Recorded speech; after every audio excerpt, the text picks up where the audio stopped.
In this video, we'll learn how to make Dutch braid. Start with neatly brushed, damp or dry hair.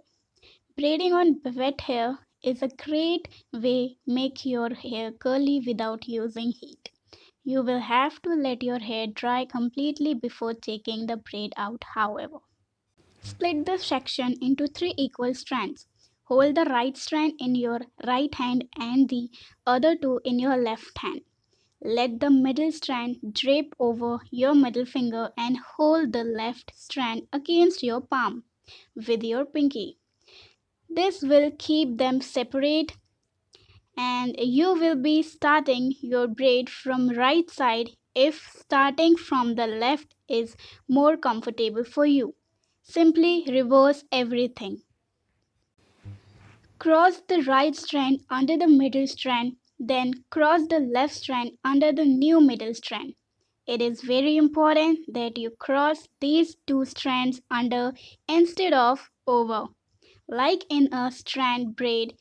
If you don't do this, the Dutch braid won't turn out right.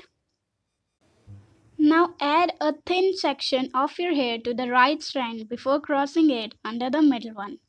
Gather a thin strand of your hair from right side of your hairline and add it to the right strand. Treating the two strands as one, cross them under the middle strand. Use your finger to smooth down and stray hairs and ensure that the braid is tight. The thin strand should be little smaller than the right strand. You are adding it to it. Now repeat the whole process again. Continue Dutch braid until you reach the nape of your neck. Add thin strands of your hair to the right and the left strands before crossing them under the middle one.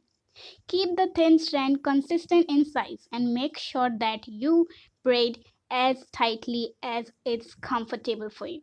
You can always loosen the braid up later. When you reach the nape of your neck, stop. Finish off with a standard braid. Gather the remaining hair into the right, middle, and left strands. Making sure to distribute it evenly, finish off with a regular braid by crossing the right and the left strands under the middle one. Keep your stitches tight and smooth. You can tie off the braid when you have about 2 inches left or continue the braid down to the very end. When the braid becomes too long to braid down your back, bring it over one of your shoulders. Loosen the outer strands of the braid to make it fuller. Jet planes in the night sky with you. Getting high in the sunrise with you. Getting through all the bad times with you. I wasn't missing